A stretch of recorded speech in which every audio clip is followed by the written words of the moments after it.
Sabe o que é a arterite de Takayasu? A arterite de Takayasu é uma doença inflamatória crônica que afeta os grandes vasos sanguíneos, principalmente a aorta e os seus ramos principais. Então, essa inflamação, por sua vez, ela pode resultar no espessamento ou no estreitamento do vaso, promovendo uma obstrução e, em alguns casos, também a formação de aneurisma desses vasos que são afetados. Então, com isso, esses acometimentos causados por essa inflamação pode promover aí uma diminuição do fluxo sanguíneo para órgãos e tecidos, o que vai causar uma ampla gama de sintomas, incluindo aí fadiga, dor, fraqueza muscular, problemas relacionados à função dos órgãos afetados, enfim, todos os sintomas característicos da arterite de Takayasu, da doença de Takayasu. Falando um pouco da epidemiologia, quem são as pessoas afetadas pela arterite de Takayasu? Os estudos epidemiológicos mostram que as mulheres são os alvos principais da arterite de Takayasu. Ela é uma doença muito mais prevalente em mulheres do que em homens, tá? E o aparecimento da doença, ela ocorre logo ali após os 10 anos de idade, isso podendo ocorrer até os 40 anos. Epidemiologicamente é isso que acontece. As mulheres são mais acometidas pela arterite de Takayasu do que os homens. E ainda sobre a epidemiologia, é importante citar que o número de casos na América do Norte para a arterite de Takayasu fica de 1 a 3 casos por milhão de habitantes, tá? O que deixa claro aí que é realmente uma doença rara. Então é uma doença rara e que acomete principalmente as mulheres. Agora, qual é a causa da arterite de Takayasu? Ou seja, em outras palavras, qual é a fisiopatologia, né? O que é que explica o aparecimento dessa doença? Então essa é uma pergunta que a gente não tem ainda uma resposta, não se conhece, né? Não se tem uma causa totalmente definida ainda para o surgimento da arterite de Takayasu. Então, a causa, de certa forma, ela ainda é uma causa indefinida.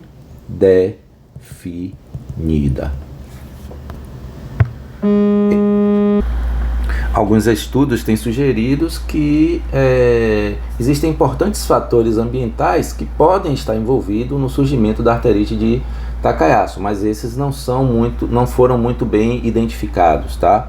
Alguns estudos também sugerem causas genéticas ou uma propensão genética para o acometimento da arterite, mas nada disso foi claramente identificado e definido. Bom, nesse momento vale a pena citar que essa vasculite, essa inflamação nesses vasos, eles podem ocorrer em toda a artéria ou simplesmente em alguma parte dela. Então eu tenho aqui uma figura que ilustra exatamente isso, tá? Mostrando aí a artéria, a aorta e seus principais ramos, e mostrando, por exemplo, aqui no tipo 1, que apenas os ramos da parte superior ali do arco aórtico são comprometidos, tá? Então você pode ter essa apresentação da doença em que apenas uma parte é comprometida, ou você pode ter partes maiores, como o caso no tipo 5 aqui, ó, que toda a artéria praticamente ela está comprometida com a inflamação, apresenta-se inflamação. E é claro que quanto maior a parte acometida por essa inflamação, e quanto mais nobre forem esses vasos, quanto mais áreas nobres esses vasos irrigarem, maior as consequências dessa doença. Bom, mas qual é o quadro clínico da arterite de Takayasu? Bom, como eu mostrei no quadro anterior, de acordo com a região afetada, ou a intensidade, a quantidade de região das artérias afetadas, você vai ter apresentações clínicas mais ou menos graves. Tá? Então, de uma maneira geral, o início da arterite de Takayasu, ela se mostra de forma subaguda, tá? Ou seja, ela pode se apresentar sintomático no início, o que vai levar geralmente a um atraso no diagnóstico, e isso podendo variar de meses a anos para que seja feito o diagnóstico dessa doença, para que a vasculite ela comece de fato a progredir e a causar os sintomas típicos da arterite de Takayasu. Mas de uma maneira geral, tá? Na fase inicial da doença, é comum o surgimento de sintomas constitucionais, tá? Por exemplo, perda de peso, febre, fadiga. Lembre-se que estamos falando de uma doença que vai provocar uma diminuição do fluxo sanguíneo para determinadas regiões do corpo. E ainda estima-se que nessa fase inicial, cerca de 50% dos casos, em 50% dos casos, ainda ocorrem artralgias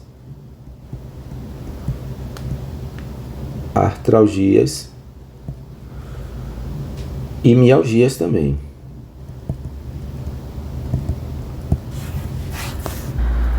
Um outro sintoma importante a se destacar é a hipertensão.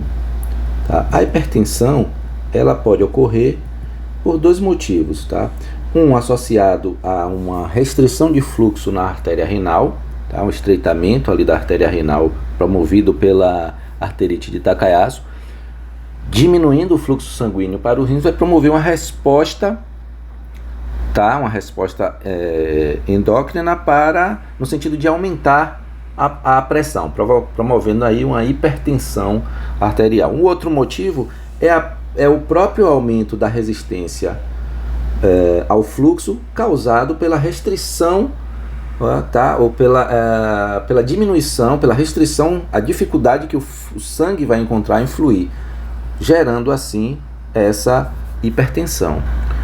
E por falar nessa dificuldade, nessa restrição ao fluxo em determinadas partes do corpo do indivíduo acometido com a arterite, é importante a gente citar a diferença de pressão arterial que pode existir entre os membros, ou seja, uma pessoa com arterite, é provável que ao medir a pressão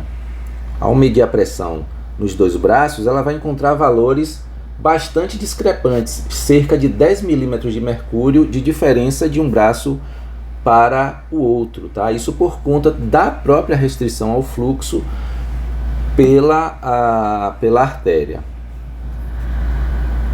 Então isso é digno de nota, tá? Vamos anotar aqui, ó, diferença de pressão arterial, tá? Sistólica maior, corrigindo aqui, maior que 10 milímetros de mercúrio,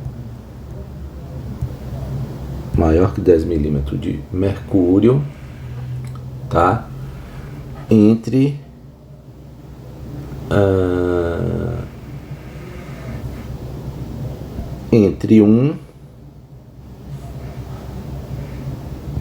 um braço e outro. Tá? É uma característica aí da arterite de Takayasu. Bom, à medida que a doença vai evoluindo, tá? E você vai tendo uma restrição cada vez maior ao fluxo, é comum o surgimento de dor, tá? Então é comum surgimento de dor nos braços, pernas, tá?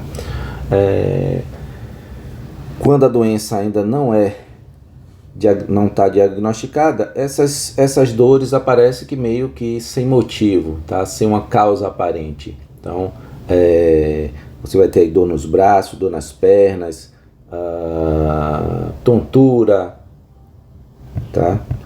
Todos os sintomas relacionados à diminuição do fluxo sanguíneo para o corpo.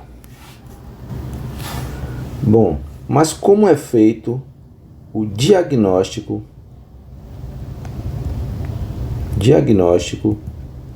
da arterite? Tá?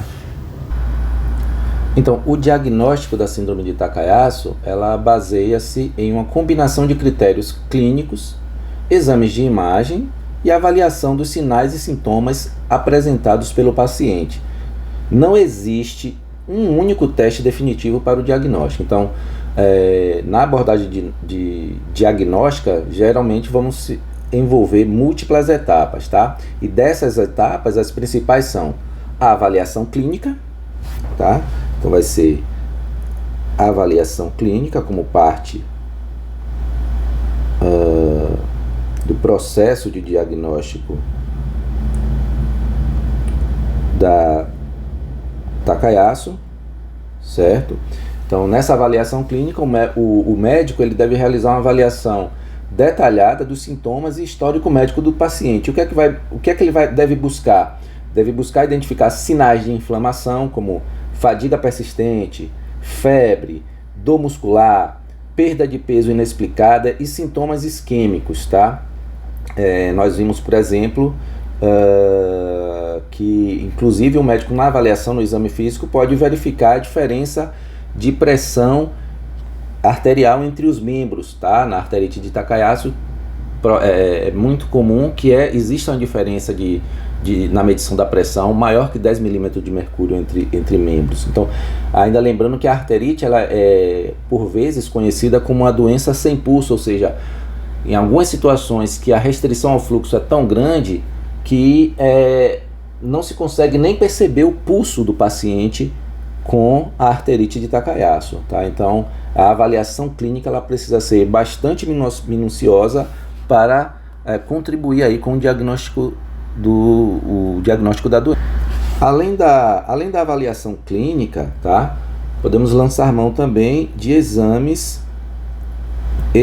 laboratoriais, tá? Lembrando que o que nós estamos procurando é identificar uma doença inflamatória e, portanto, os exames laboratoriais que porventura nos indiquem esse processo inflamatório vão ser de grande ajuda para o fechamento aí do diagnóstico da arterite, tá? E nesse caso aí é interessante a gente ver os níveis de proteína C reativa, tá? Fazendo o exame aí de PCR e também do VHS. Esses são importantes marcadores que podem estar elevados na presença de inflamação, o que poderá convergir aí para o diagnóstico da arterite. E associado à avaliação clínica aos exames laboratoriais, temos também exames de imagem, tá?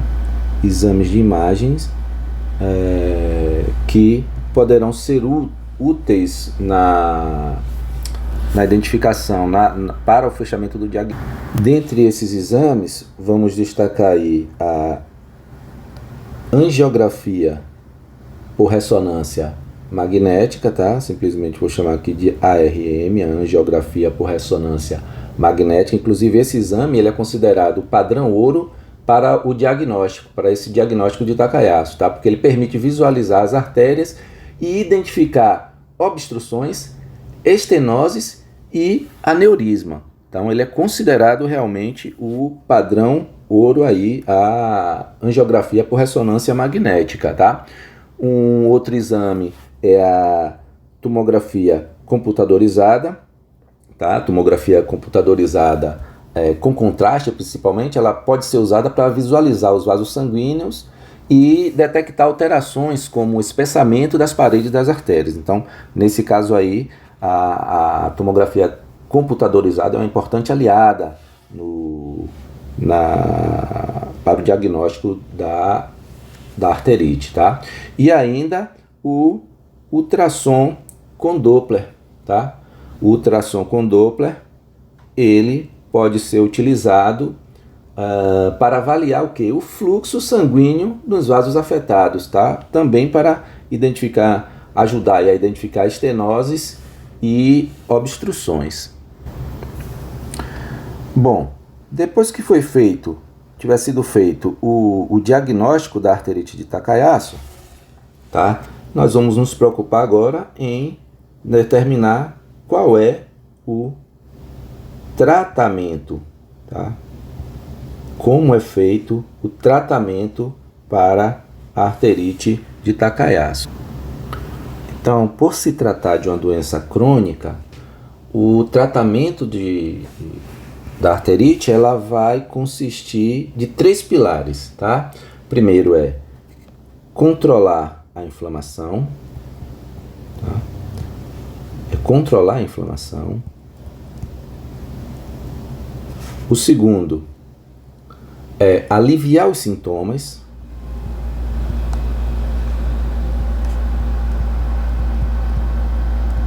E o terceiro é prevenir complicações, tá? Prevenir complicações. Então, para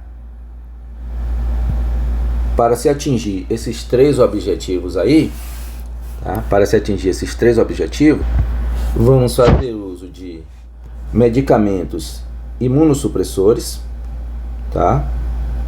Imunossupressores.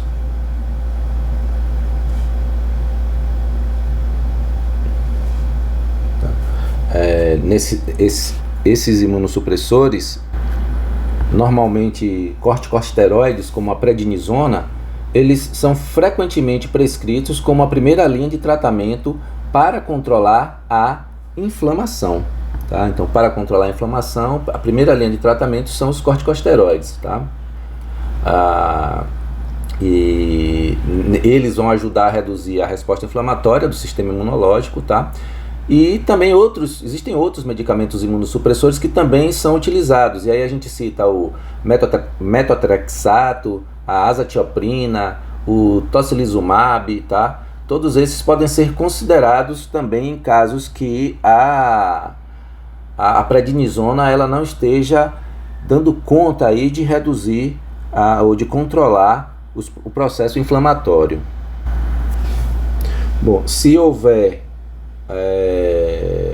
hipertensão associada ao quadro, tá? Será necessário o uso de antihipertensivos, tá? Antihipertensivos, tá? Por quê? Isso com a finalidade de controlar a pressão arterial e prevenir complicações cardiovasculares, tá? Então, imunossupressores, antihipertensivos, tá? Em algumas situações, em casos mais graves, o tratamento poderá ser feito através de intervenções cirúrgicas. Intervenções cirúrgicas, tá? Essas intervenções normalmente vão ser realizadas quando houver obstrução ou estenose significativa dos vasos sanguíneos, tá? Dentre as possibilidades de cirurgia, temos aí a angioplastia, tá? Que é a dilatação do vaso com um balão, ou cirurgias de revascularização, tá? Como bypass, enxertos e etc. Tá? Bom, além disso, é importante também um acompanhamento médico regular, tá? É importante, muito importante para o portador de arterite de Takayasu, o acompanhamento médico regular, tá? Acompanhamento médico. Não é simplesmente começar a fazer uso de imunossupressores, antihipertensivos e tal. É preciso que haja um acompanhamento de para saber qual está sendo a resposta do paciente àquele tratamento, tá? Então, é preciso saber se aqueles medicamentos estão realmente controlando a inflamação, se podem prevenir complicações, tá? E isso é necessário. Frequentemente o indivíduo está aí fazendo exames de imagens periódicos, exame de sangue, avaliação clínica, tá? Bom, gente, e para finalizar, é importante frisar também que além desse tratamento convencional, é importante adotar medidas gerais de cuidados com a saúde, tá? Como, por exemplo, manter uma alimentação saudável, praticar exercícios físicos adequados, não fumar, gerenciar o estresse, tá? Tudo isso é importante aí para o controle da arterite de Takayasu. Tá? Espero que vocês tenham gostado da explicação, e se gostou, segue aí e ajuda aí a fazer o canal crescer. Um abraço a todos.